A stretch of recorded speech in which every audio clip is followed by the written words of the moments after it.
Você já entrou em uma sala cheia de pessoas e sentiu que, mesmo sorrindo, mesmo participando da conversa, mesmo estando fisicamente presente, alguma coisa em você estava do lado de fora, olhando pela janela?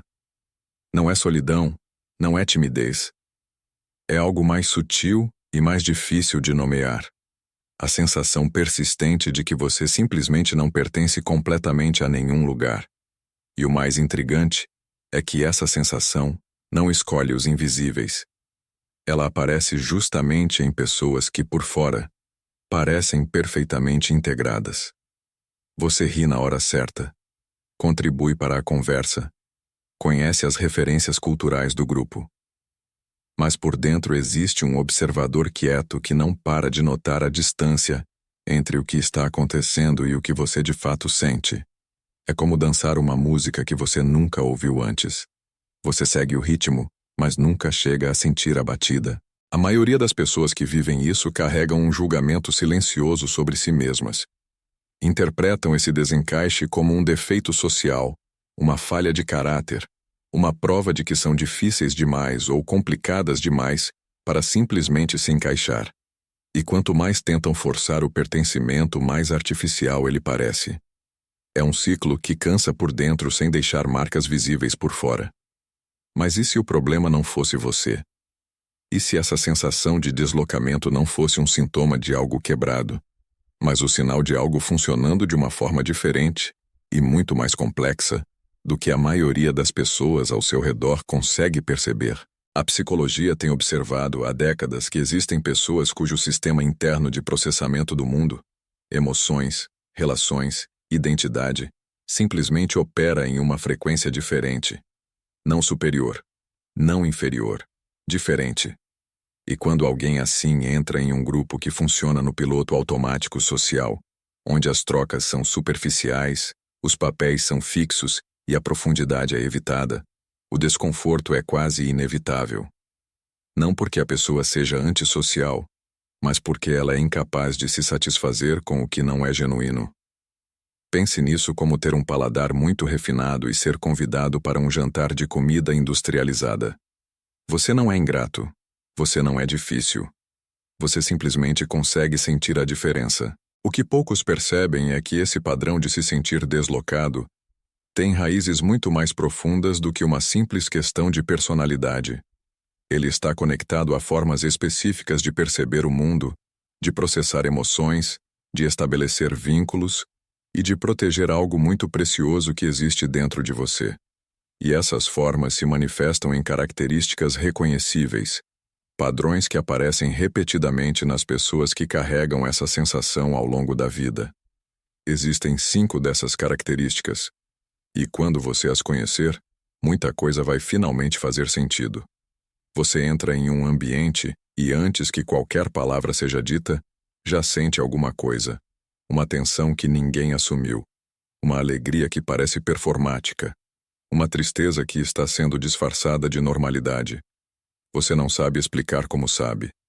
Você simplesmente sabe. A neurociência chama isso de processamento empático profundo. Seu sistema nervoso está constantemente captando sinais que a maioria das pessoas filtra automaticamente, microexpressões, variações no tom de voz, a linguagem corporal que contradiz o que está sendo dito. Enquanto outras pessoas ouvem as palavras, você ouve o que existe entre elas. Isso parece um dom até o momento em que você percebe o peso que carrega. Porque quando você sente tudo isso, você também se torna responsável pelo que sente, mesmo quando não é sua responsabilidade. Você sai de uma reunião exausto não porque trabalhou muito, mas porque processou emocionalmente o que ninguém ao seu redor sequer notou.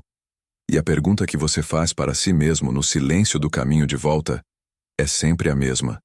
Por que eu sinto tanto o que os outros parecem não sentir nada? A resposta é mais simples e mais profunda do que parece. Você não está sentindo demais. Você está sentindo com mais resolução. Para você, uma conversa nunca é só uma conversa. É uma oportunidade de chegar em algum lugar real. Você não tem muito interesse em falar sobre o tempo, sobre futebol, sobre o que está na televisão, a menos que esses assuntos abram uma porta para algo que realmente importe.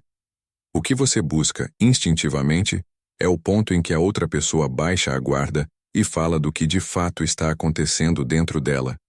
Isso significa que você tem pouquíssimas relações e que cada uma delas tem um peso que as pessoas de fora raramente conseguem compreender.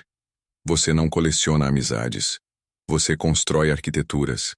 Cada vínculo que você decide manter foi construído tijolo a tijolo, com tempo, com revelações mútuas, com o tipo de silêncio confortável que só existe entre pessoas que realmente se conhecem.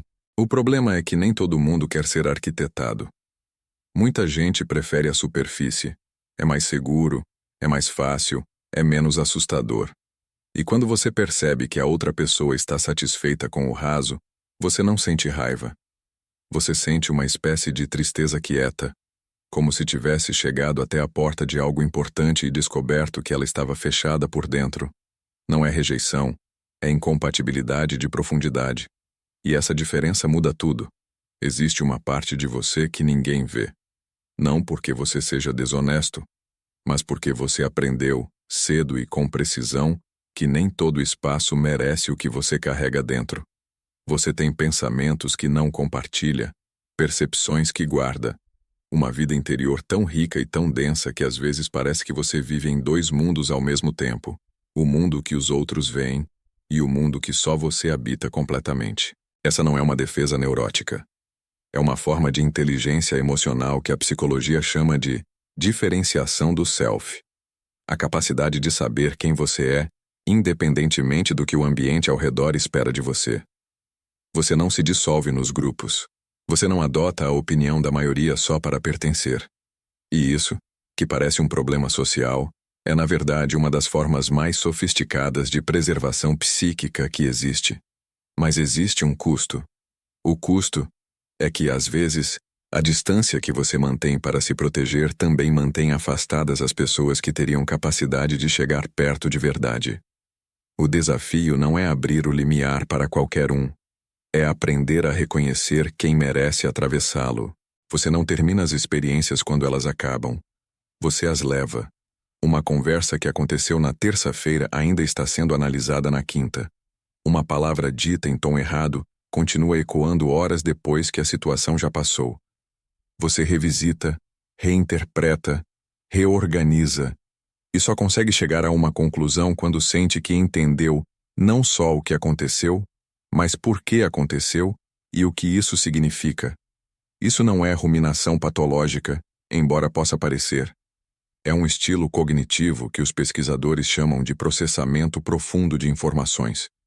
Uma tendência a não aceitar a superfície das coisas como resposta suficiente. Você precisa do substrato, precisa da raiz, precisa entender a estrutura por baixo do que foi dito antes de conseguir seguir em frente. O problema é que o mundo raramente espera esse tempo.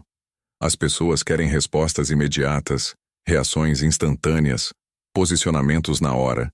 E você, que precisa de tempo para chegar no que é verdadeiro para si, muitas vezes aparece tarde demais na conversa, com a resposta certa, no momento em que ninguém mais está fazendo a pergunta. Mas quando você chega com algo que a maioria nunca vai ter: certeza. A certeza de quem não se contentou com a primeira camada. Você consegue entrar em quase qualquer grupo. Você observa, adapta, aprende o código, e em pouco tempo está funcionando dentro daquele sistema. As pessoas ao redor acham que você se encaixou. Mas você sabe que não.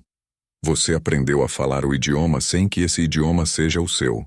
Essa capacidade é chamada, em psicologia, de cameleonismo adaptativo, uma habilidade extraordinária de leitura contextual que permite navegar por ambientes muito diferentes sem perder o fio de quem você é.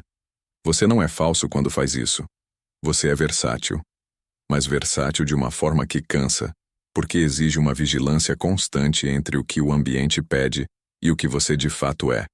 O resultado é que você raramente sente que foi completamente visto, porque as pessoas ao redor costumam ver a versão adaptada, a que você construiu para aquele contexto, e não a versão inteira.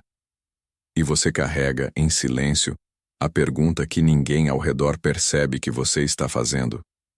Se alguém me visse por completo, sem filtros, sem adaptação, ainda ficaria o que parecia um defeito. Essa sensação de nunca pertencer completamente, de sempre estar um passo fora do ritmo, de sentir demais e ser entendido de menos. Não é uma falha no seu funcionamento. É a descrição de alguém que processa o mundo em uma resolução que a maioria das pessoas ao redor simplesmente não alcança. Você não é difícil de se relacionar. Você é exigente com a qualidade do que chama de conexão. Você não é antissocial. Você é seletivo com os ambientes que merecem a sua presença inteira. Você não é instável emocionalmente. Você é profundo demais para aceitar respostas rasas, como se fossem suficientes. O deslocamento que você sentiu a vida inteira não era o sinal de que algo estava errado com você. Era o sinal de que você sempre soube, mesmo sem as palavras certas, que existia algo mais, e que você não estava disposto a fingir que a superfície bastava. E isso, longe de ser um problema, é uma das formas mais raras e mais corajosas de existir. Você não estava fora do lugar. Você estava à espera do lugar certo.